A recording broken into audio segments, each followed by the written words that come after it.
Good afternoon, everyone. Bill Phillips here, Prince George Daily News. I'm joined today by Todd Corrigall, and we're hoping Chuck Nisbett will join us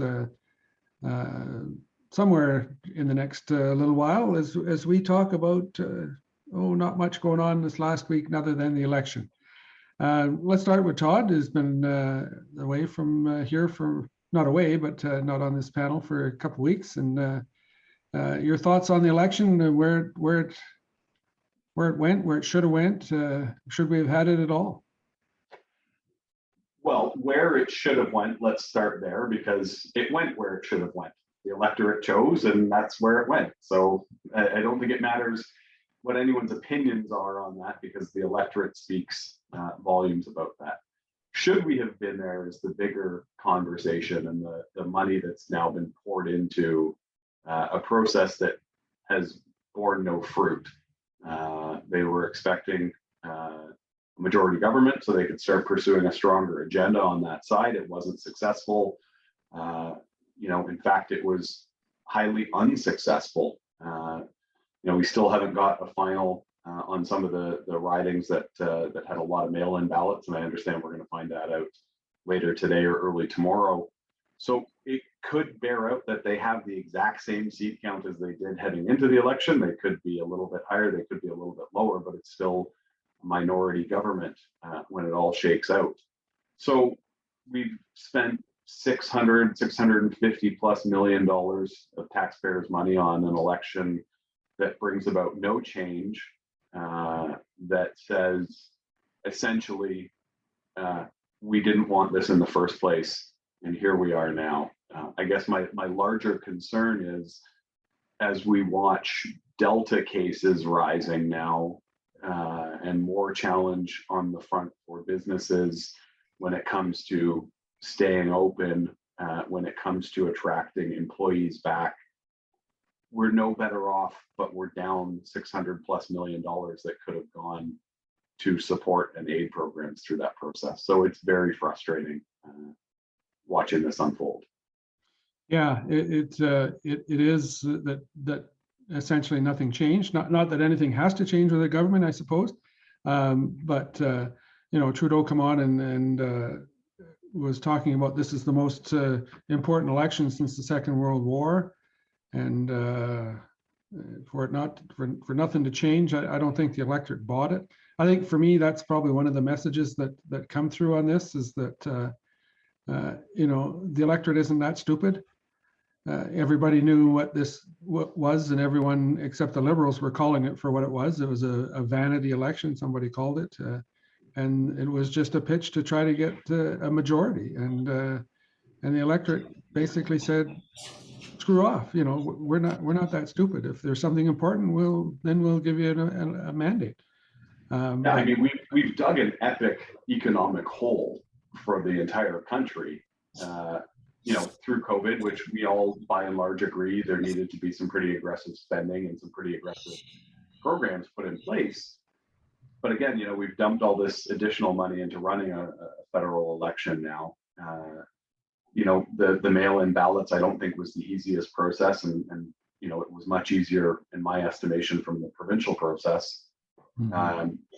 But where do we go economically now as a country? Because I'm sure they had much more aggressive spending that was on their radar should they have successfully got their majority government.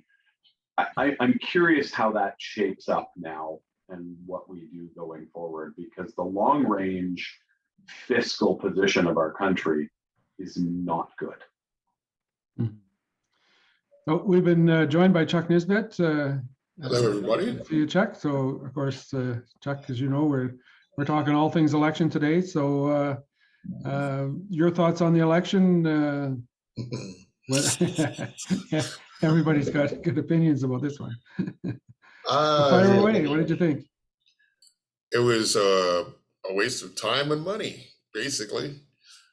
I mean, nothing changed. The election was called 2 years into the mandate that the Liberals already had. Could have gone for another 2 years without doing this. And now we're $600 million in the hole for very little change, very little of anything changed at all. And I don't see the reasoning behind it. It just seemed like a wasted exercise at a time when we don't really have the time or the money or resources to waste that exercise. You know, it was just a really poorly thought out gesture. Mhm.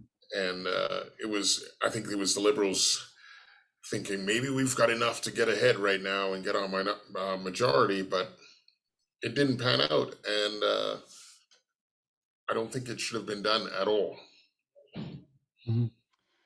Well, I have to kind of stand corrected here, because I've been saying for years that one of the things that the Conservatives need to do is move closer to the center, and that's how they can gain power. So I was obviously out to lunch because Aaron O'Toole took the party closer to the center, but they still didn't gain anything. Todd, what's your why is that, or what's your take on that? Or does he just simply need more time? Yeah, I mean, more time, I think, can always be argued that may not have had the profile. I think they had a very aggressive campaign promise and portfolio that was put out there. I think it did move them closer to the center. I think a further right party was created since we've talked about them needing to move closer to the center, that, you know, they took some votes. They certainly didn't take any votes, or all the votes, sorry, but they took some.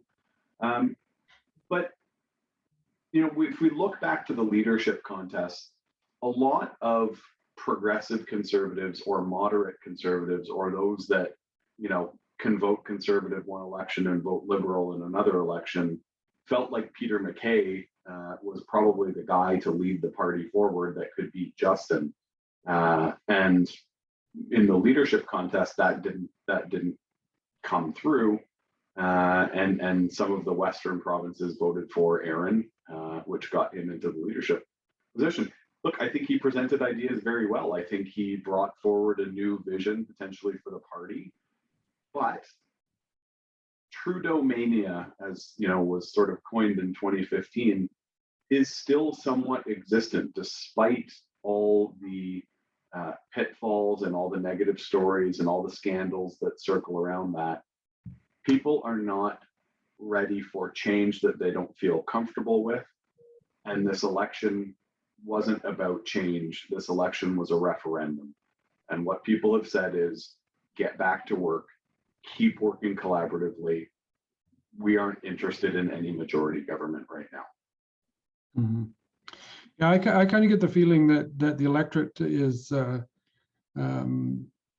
still not sure about O'Toole.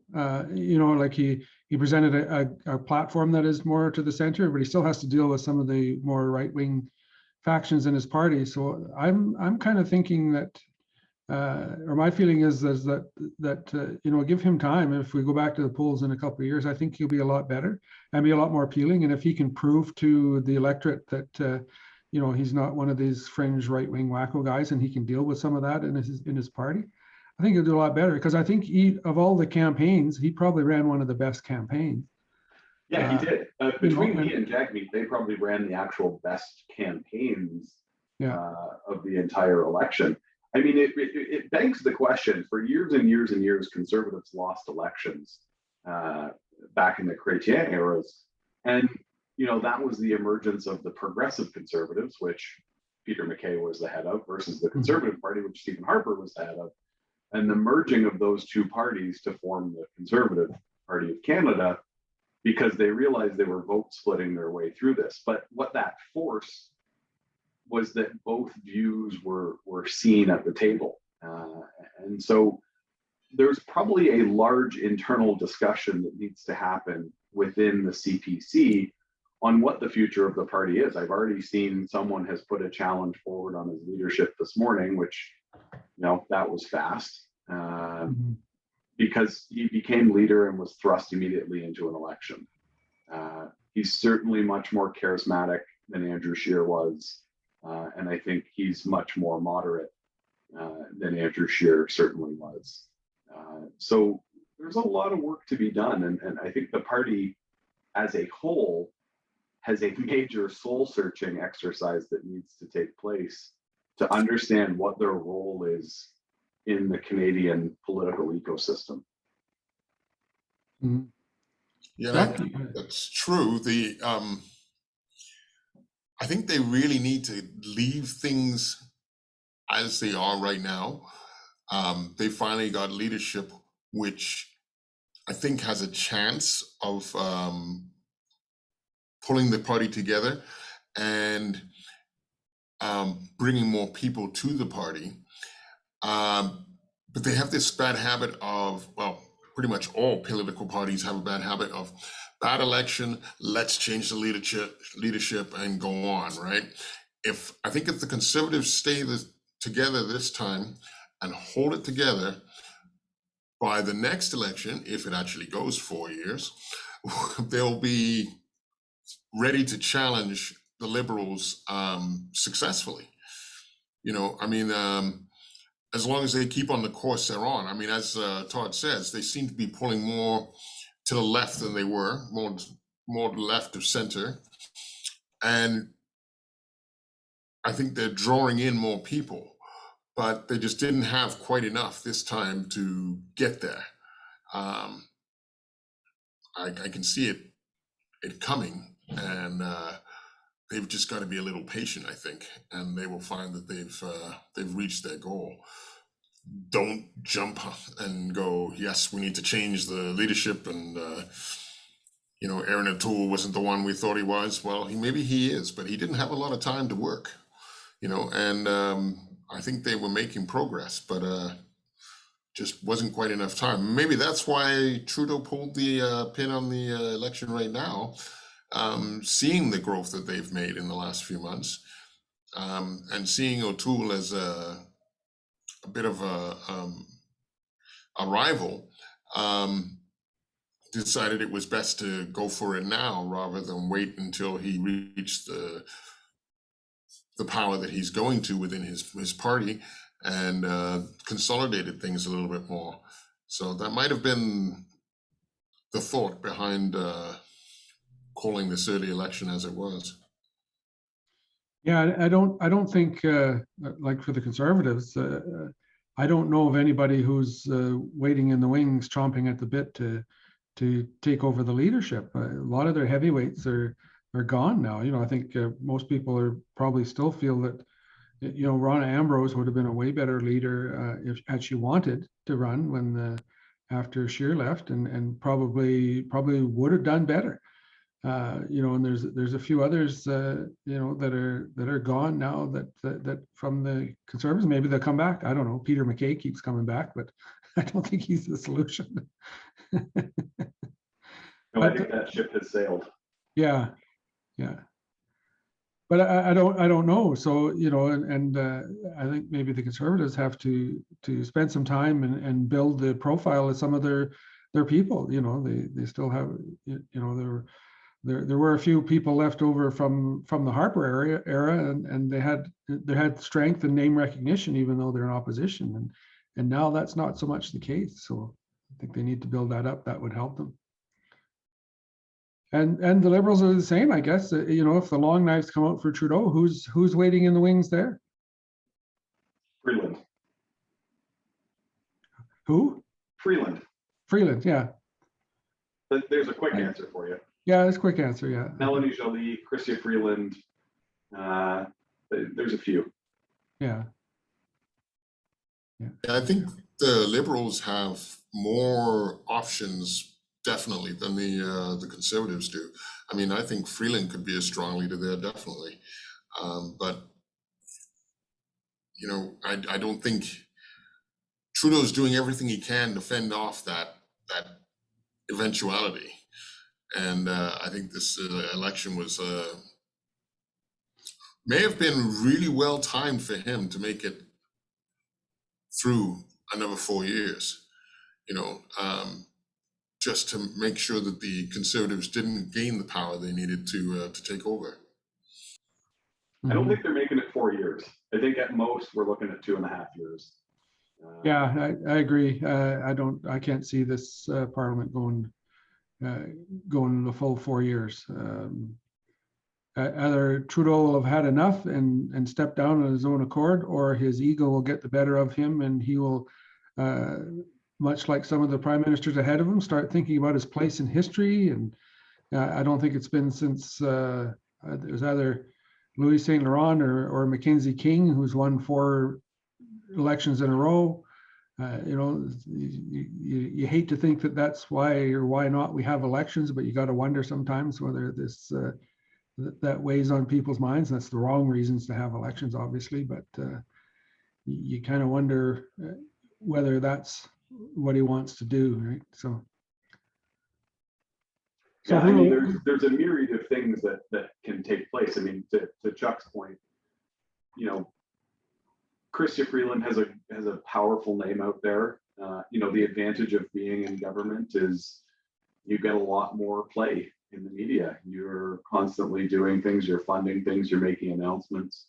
You can pull the levers to get some attention on yourself. And she's done nothing but ascend up the ranks through this process. And I think she's remained quite clean as well in that process, which doesn't always happen. So, we talk about what the Conservatives need to do and who the Liberals have on one side. I don't think we can discount, the NDP didn't have a great election. They haven't had a great election for, a number of years now. But they've got people who are building up names. They've got people who are pushing agendas. They've got a minority government that's going to rely largely on their support to keep functioning, because it seems like the Bloc will be leaning to the Conservative side, but I don't think the Bloc wants another election either, so they may prop up the Liberals for a little bit longer here too. What can't be discounted is after the last election 2 years ago was the NDP were broke. They were dead broke as a federal party. And so they were able to rebuild under Singh's leadership that war chest. But where do they stand now? We haven't seen the financials. We won't know that for a little while. But where do all the parties stand from a financial perspective? And what's their ability to go into an election? Because that plays, much like you say, Bill, the electioneering part of this could be the build of someone's place in history.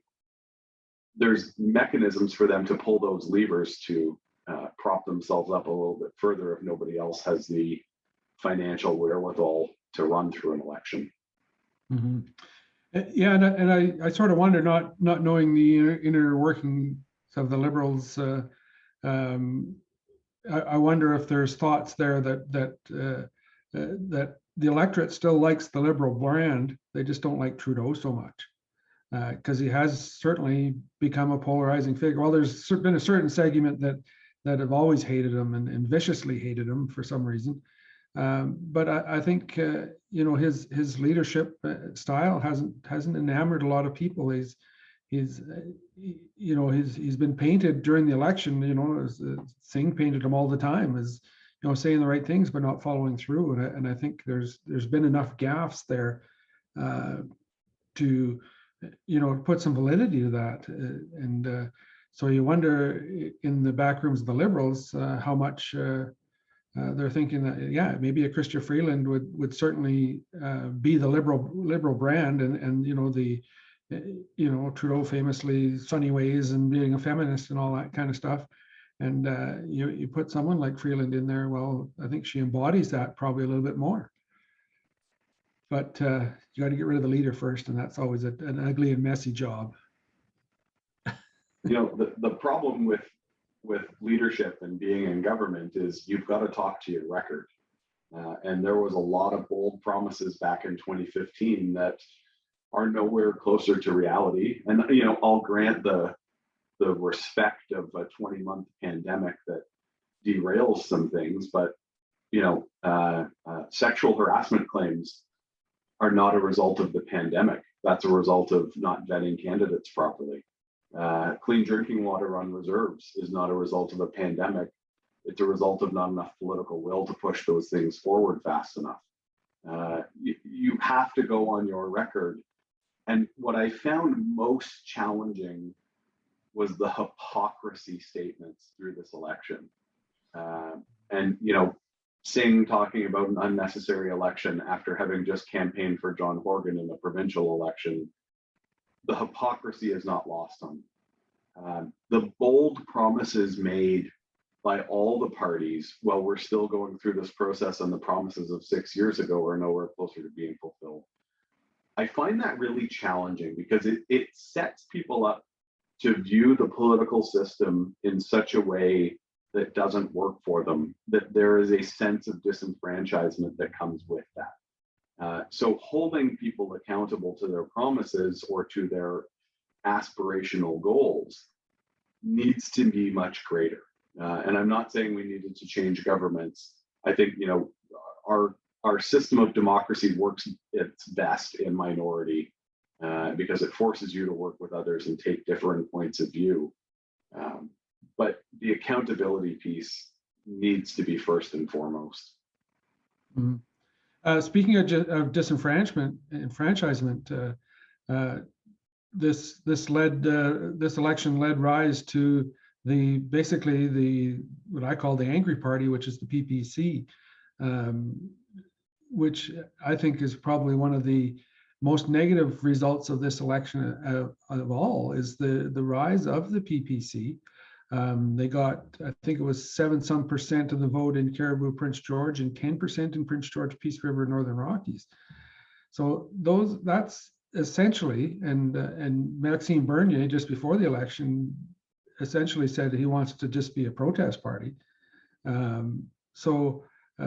In my minds, these guys are going to be shit disturbers, and now they have a voice, and that's all they want to do is stir the pot. I don't think they really want to govern or know how to govern, and yet there they are. They're being a bigger voice, and I think that's probably one of the more dangerous parts of this election. Chuck, you got any thoughts on the PPC folks? The PPC is the kind of the scary party. You know, they. I agree with you. I don't think they have any thoughts on governing or have any setup or organization towards that end, but they want to be out there rabble rousing and making noise and making sure that they're heard and their way of thinking is heard. And from what I've heard so far, their way of thinking isn't terribly helpful. It just seems very extreme, you know, and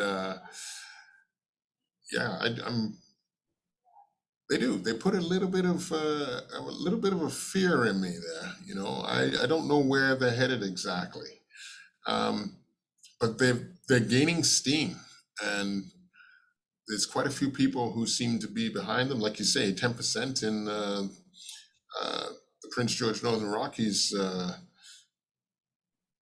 riding, and that's a lot of people when you compare it to how many people actually got out and voted. That's a fair percentage. So there's someone to keep an eye on, but I don't know where exactly they're planning to go. Just to make noise, or what is it?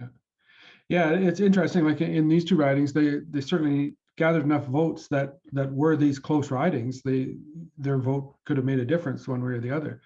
But the ridings are so not so close.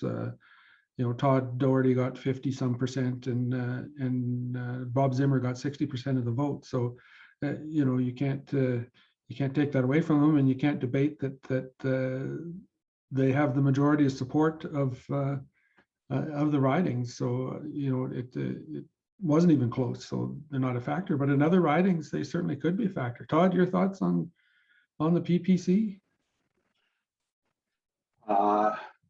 It's the worst of us. You know, I don't think we can't paint everybody with the same brush, and I wholeheartedly believe this, because there's so much out there that says, oh, they're anti-vaxxers and they're anti-this and they're anti-that. You know, within them, there's people who genuinely are probably well-meaning. Here's the thing: if we don't listen to people, we don't know what concerns people. And these fringe parties, because they are still a fringe party, are born out of frustration of not being listened to and frustration of not seeing action happen. And so the more we discount them and the more we don't listen, the greater the risk of them coming forward and I don't want to say inflicting damage on the process, but the more they become very viable and the more they start stripping votes away from others, and then it becomes more of a challenge. And so there's got to be some level of engagement that occurs with it. And I fully appreciate that some of the rhetoric is very, very challenging and very hard to listen to. And there's candidates like that in every party. Ryan Sloan is a great example of that. But having said that, you're right, they don't know how to govern. Maxime Bernier can't win his seat. So you have a leader who can't even come close. I think he got 18% in his own riding, which, I said it the last time we did this, and I'll say it again. That was his father's riding. That was his riding as a CPC member. And so clearly his views do not even resonate at home. So they're unfortunately being listened to, and we need to do a better job of understanding what those challenges are so that we can move forward. It's going to be prevalent. They're going to run candidates more consistently. Who knows what they do provincially to start building recognition? Who knows what they start doing municipally? Start putting people on councils and gaining credibility that way. Mm-hmm. Yeah, and I agree with you.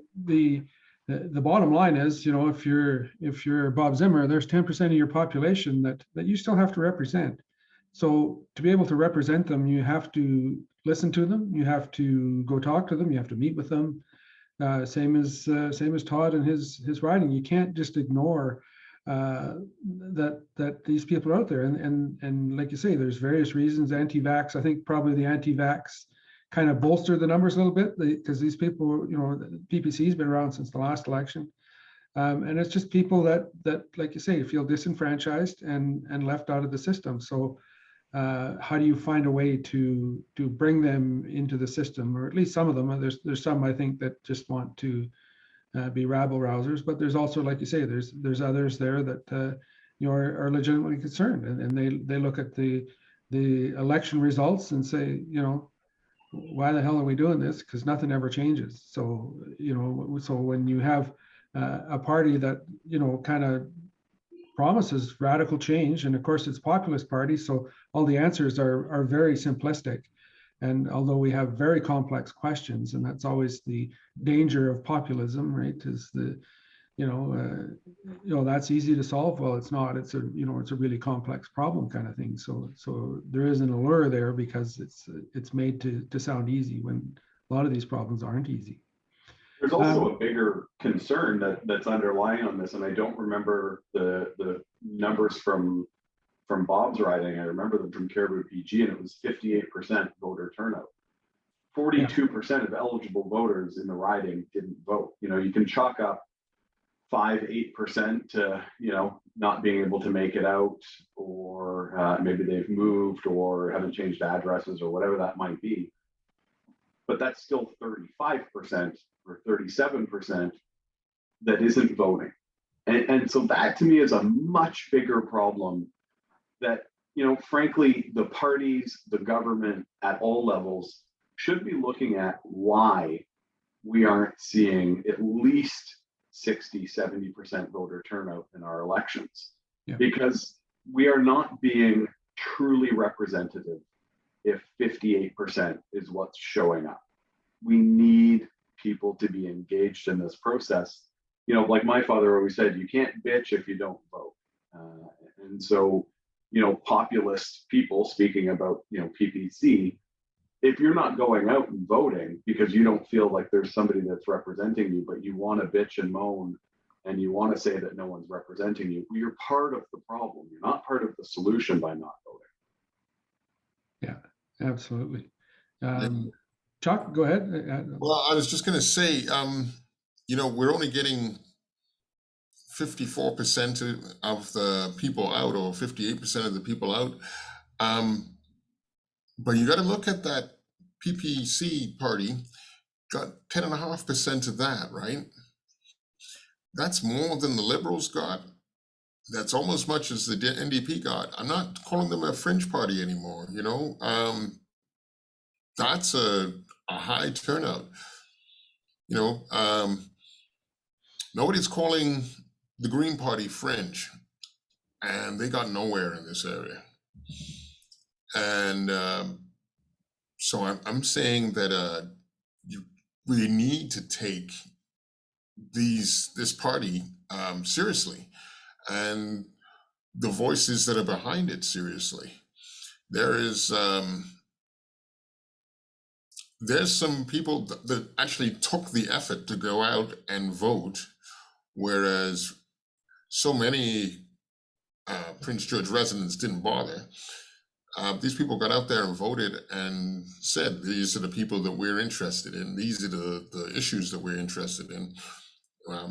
You can't afford to not listen to those people. You need to get behind them in a serious way, and think about what they're saying, because they have a significant part of the population behind them.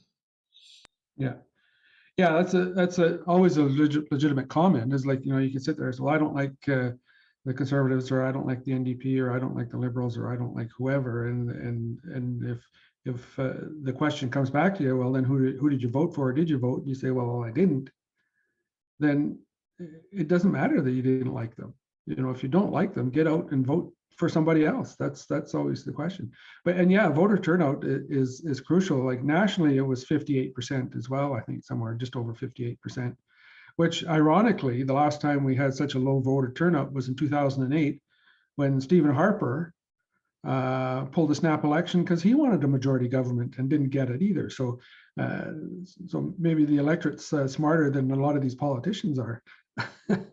But you're right. It's really disappointing that we get such a low voter turnout this time around, because we usually are up around high 60s, 70% in voter turnout. And the other thing I laughed at, and with Trudeau come out saying he's got a mandate. Well, they got 32% of the vote, I think it was, and 32% of the 15 million that voted across the country translates to about 18.9% of the overall electorate voted Liberal. That's not a mandate for anything in my mind. So, it's just, it's funny. I don't know how you get more people out to the ballot box other than they have a contentious issue. So, and this election, there didn't really seem to be big issues that needed to be resolved one way or the other. I think a lot of the parties were kind of in alignment. Everybody agrees housing was a big issue, but everybody agreed that housing needs to be addressed. There's just different ways of going at it. So, I guess, Todd, what would you like to see be a bigger issue in this election? Well, first of all, the way you make voter turnout an issue is you tell your elected officials that voter turnout is an issue, and you make it a barn burner issue at the ballot boxes. I mean, I think, there has to be a strong discussion, and our elected officials need to be at the forefront of that discussion, talking about our democratic process. I mean, I don't know what curriculum looks like in schools anymore, but I remember in Ontario in grade 4 having to write letters to our MPPs about what was happening and what we didn't like. And sure, they might have been in pencil crayon and full of spelling errors and mistakes, but it made me understand what our political processes look like and how we got engaged in that. I watch a good friend of mine who has 2 children under 5 that have cystic fibrosis, and she's been lobbying the Ontario government for years and years and years to fund medicine for that, and she's now been successful with that. This is our political system, and we have to work within it, but we need to make these ballot box issues too on how we engage people and how we help people understand the necessity of voting, or the rationale for why voting matters to them. As far as issues for the election, economic recovery, in my mind, was the single issue that was on the election. We are, unfortunately, and I will talk to Chuck about this afterwards, seeing surging cases. Jubilee Lodge has crept up there again. Our hospitals are overrun. But the healthcare system is being managed provincially. And so we can't make that a federal issue because they won't talk about it. We need to understand what our economy looks like moving forward. We need to understand how we come forward from this, how we get people back to work. I'm hearing so many of our members talking about posting jobs and getting 0 response, getting 1 response. People aren't going back to work because people aren't being encouraged to go back to work. We've got an economic black hole sitting in front of us, and that needs to be managed much more strategically. We need plans, we need debates to happen around what that looks like and what that best path forward is. And frankly, in a minority government, that's where that's going to happen. Yeah, Chuck, your thoughts on what the major issues should have been in this election? I agree with Todd. I think economic recovery was the main thing that should have been behind this election and should have been the focus of this election. I don't actually think it was. All parties talked about housing and the economic recovery, but I don't think they really centered on it from the main part. A lot of it was just talking about how they were, from what I heard, anyhow, it was how they would go about doing things, but no real plans were made, no real courses were laid out. I didn't see a debate where I came away thinking, yeah, he's got a good plan. This is a way forward that will work. I didn't see that one time. I just saw some scattered ideas and, nothing solid. And I really think what we need right now is a solid economic recovery plan that people can get behind and feel like we're actually moving forward. I don't see anything moving forward right now. I see it as Todd was saying again, I see us really in a bit of a hole with people not wanting to get out and go to work, scared to get out and go to work, and not seeing a benefit for going out and going to work rather than staying home and collecting what they can. It's a bad place to be, and I think we've really got to work on changing the way people are looking at the way forward. There needs to be a plan that people can get behind, and I'm not seeing it coming yet. I'm not seeing any sign of it, and I don't think think the Trudeau government had really got one. I haven't seen anything from them. There just doesn't seem to be. If I had a plan to move forward, all through this election, I would have been just standing there telling everybody what it is over and over and over. They didn't do that. I don't think they've got one. I don't think there's a real plan at all. And that's scarier than the PPC. But the Todd, you mentioned the labor shortage, and it is astounding that how much of a labor shortage there is. I know of a Tim Hortons, not here in Prince George, but a Tim Hortons that's closed for like 6 weeks because they can't find anybody to work. It's hard to think in this country that a Tim Hortons would be closed. And places like that that are just screaming for people to work. But I'm just sort of wondering where they all went, and I can't imagine that they're all sitting at home collecting the CERB and thinking that's great. But I'm sure there's some of that goes on. But there's got to be people out there that are wanting and willing to work. And it's sure if you are now, like, holy man, it's easy getting a job. But I don't know where everybody went. I think it's a $6 million question, Bill. I don't think employers know where they've gone. I think there's a certain sector of the workforce economy that has started doing their own thing. I think through COVID they found a niche. and they're exploiting that niche to their benefit, which is fantastic. So we've got a lot of young entrepreneurs. However, there are a lot of service-based industries where people are still getting served, and they are sitting at home, and that's an issue. But without a strong economic recovery plan, you can't start booting people off of these programs. So, at this point, everything is set to expire, I believe, October 24th. So we're just over a month away from that date. So it will be interesting to see what the migration looks like through that process, and how are we drawing people back to work. And I'm not willing to say who the businesses are that I've connected with, but I'm astounded by some of the industries that are not service-based industries that are still struggling to pull people back. And so, to Chuck's point, I believe it exposes the larger issue about what does mental health capacity look like going forward. I mean, we see endless stories, as we should be, about nurses that are overworked and hospital staff that's overworked, that are facing immeasurable challenges right now and not looking to go back to that job. I can't imagine feeling so unsafe in your own workplace that you just throw in the towel and don't go back.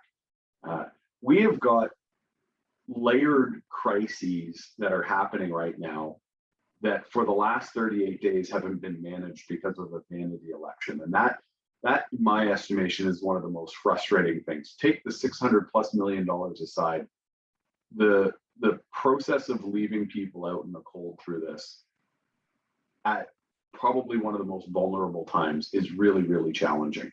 I mean, we can drone on about the opioid crisis, the mental health crisis. Our council wrote a letter to the government in advance of the election being called, which, from their assumption, which I think is right, that it was a strategic time knowing the election was being called. We had a councillor who's running for the governing party, who was the president of FCM, and that government just told us to pound sand on what is a national crisis, being opioid addiction and mental health challenges as a result of that. We're now layering a new mental health challenge on top of that, which will probably result in a new addictions crisis that's going to layer on top of that. That's going to be professional workers who have now taken drug use as a method for coping, or start drinking excessively. It's immeasurable the damage that's being done right now, and we're lacking some leadership in these areas that I hope really picks up. Right on. Chuck, your thoughts on that? That was very well said. Sometimes I don't have any words to follow up. I just, but Chuck, you want to follow up on that? Well, I think Todd said a lot there. There is a crisis coming, a big crisis coming. All those people that have been carrying the weight of this whole pandemic are burning out fast, like really fast. The nurses, the doctors, the social workers, all the people who work in the support industries around town, they're dropping like flies, and they're being discouraged by the protests and the people talking against science, basically saying this isn't what we need to do. We need to just go back to normal. And they're really discouraged. They're really disheartened. And I can see this becoming a really big problem in the next little while, with people falling out of work with PTSD issues,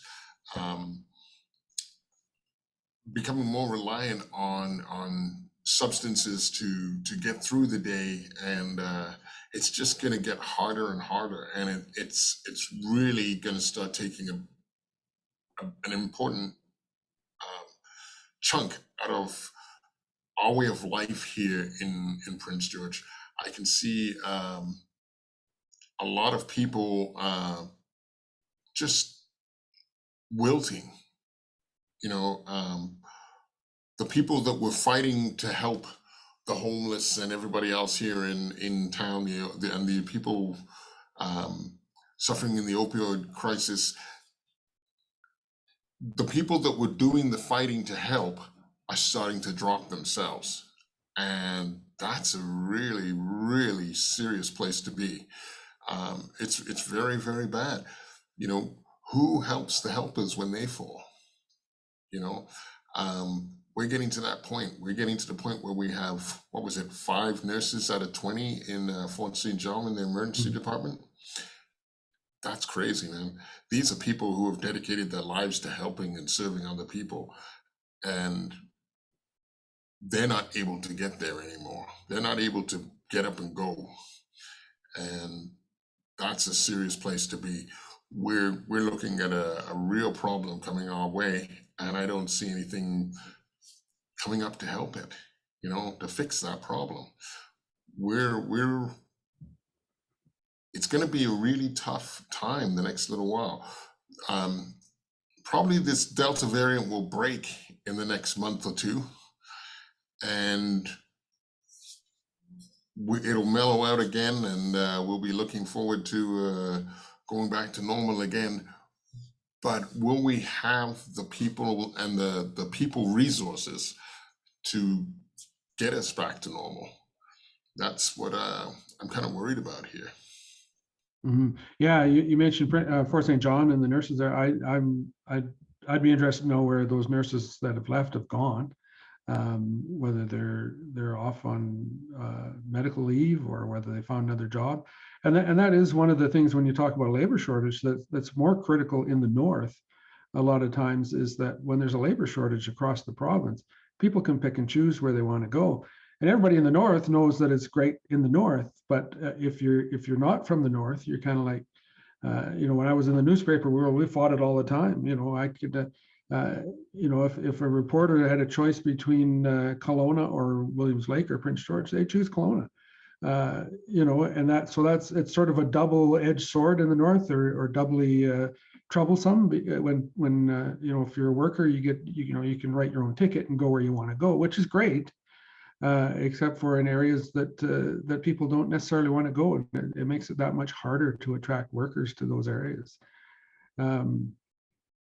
I don't know, Todd, you know, how can we attract more workers to the north? We've been doing this for a long time. I think there's lots of programs, but yeah, no, it's a good question, and it's something I've actually been thinking a lot about, and something I've been working on for probably the past 15 months now, which was seeing the anecdotal information of people exiting larger urban areas where they're densely populated and you know, packed into 17-story condominium complexes in favor of moving to more sparsely populated rural areas, particularly as we see some businesses that might be staying in a hybrid type of environment, or you know, have already said to their workforce, you know, we're dropping our physical space and you're going to work from home.